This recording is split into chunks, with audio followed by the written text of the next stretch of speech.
Muy buenas a todos. Empezamos un reto nuevo en el que vamos a ver otro tipo de datos. Un tipo de datos en el que vamos a poder almacenar no solo un valor, sino varios valores. Pero antes vamos a resolver el reto que tenemos pendiente. Teníamos que hacer un programa que nos dijese las vocales y las consonantes que tiene una palabra que introduzca el usuario. Este programa es muy parecido al que hicimos en el reto anterior, simplemente había que añadir la opción de las consonantes. Yo ya las he añadido y ya tengo hecho el programa. Vamos a repasarle y a recordar lo que hicimos en el reto anterior y lo que hemos añadido en este reto. Habíamos creado una variable para guardar la palabra que dijese el usuario.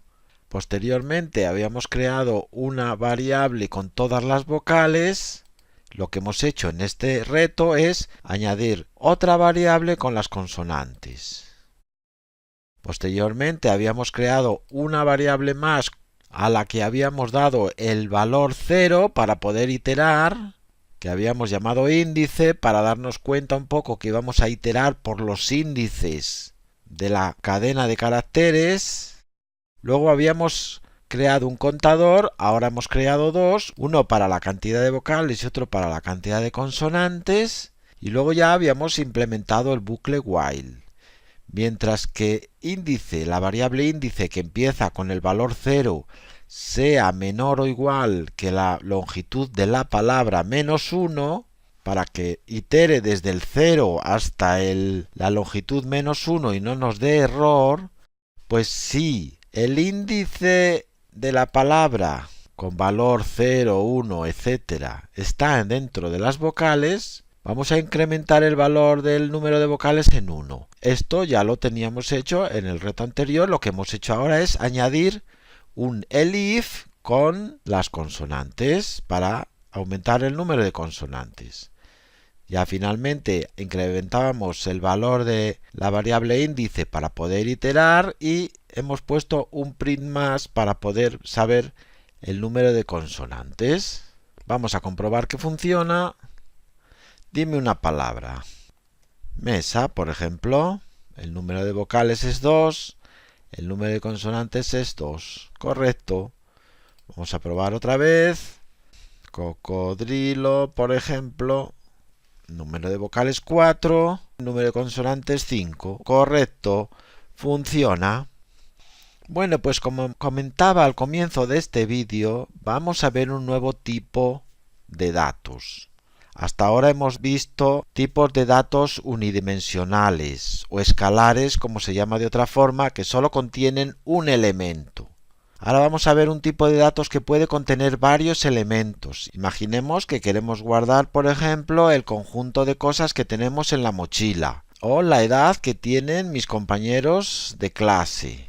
Bueno, pues vamos a disponer de un tipo de datos que nos va a permitir guardar todos esos datos dentro de una estructura que nos va a permitir mantenerlos todos juntos.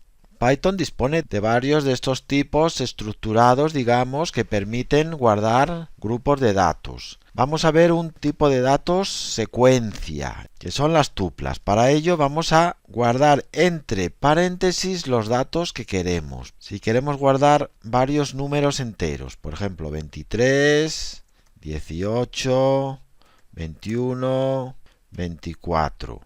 Cerramos el paréntesis y ya tenemos una tupla. Si le damos a Enter vemos que Python nos devuelve el mismo dato, tal forma que así comprobamos que lo reconoce como un tipo propio. De igual manera que si poníamos solo un número nos lo reconocía, o si poníamos una cadena de caracteres también nos reconocía estos datos como un tipo de datos propio. Dentro de una tupla no solo podemos poner datos numéricos, podemos poner todo tipo de datos. Por ejemplo, podemos poner un número, podemos poner una cadena de caracteres, podemos introducir un tipo de datos lógico, incluso podemos introducir otra tupla. Probamos que no nos da ningún error y que nos devuelve lo mismo que hemos introducido, es decir, un conjunto de valores de tipos de datos distintos.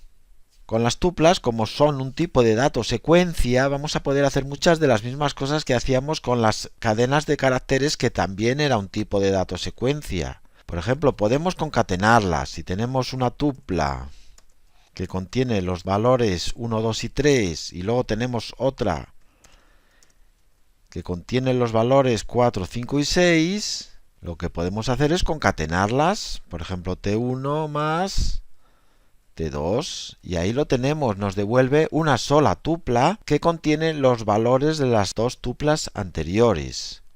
Aún así, la tupla 1 sigue manteniéndose tal y como era. Podemos crear una tupla 3, por ejemplo, que contenga la tupla 2 más la tupla 1. Esta vez hemos cambiado el orden para comprobar que las tuplas son secuencias ordenadas, con lo cual ahora los valores van a estar en un orden diferente. También podemos utilizar el operador de indexación con las tuplas. Por ejemplo, podemos poner la tupla 3, el índice 2. ¿Cuál va a ser el índice 2? Pues si el 4 es el índice 0, el 5 es el índice 1, pues el índice 2 va a ser el 6. Vamos a comprobarlo. Ahí lo tenemos. E incluso también podemos coger segmentos de las tuplas. Por ejemplo, del 2 al 3. ¿Qué valor nos va a devolver ahora?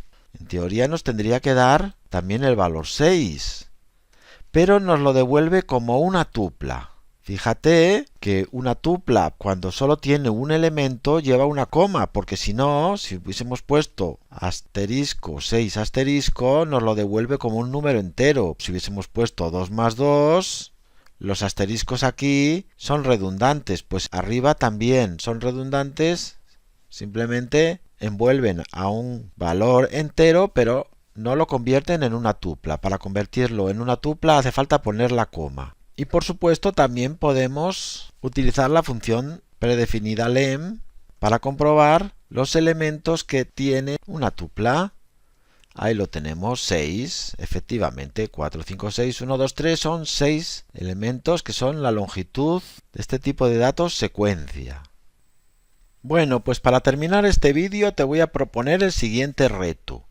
Tenemos 3 tuplas. Se trata de que crees una nueva tupla a partir de estas 3 que contenga las mascotas. Seguro que eres capaz de llevarlo a cabo. Lo resolveremos en el próximo vídeo. Un saludo a todos.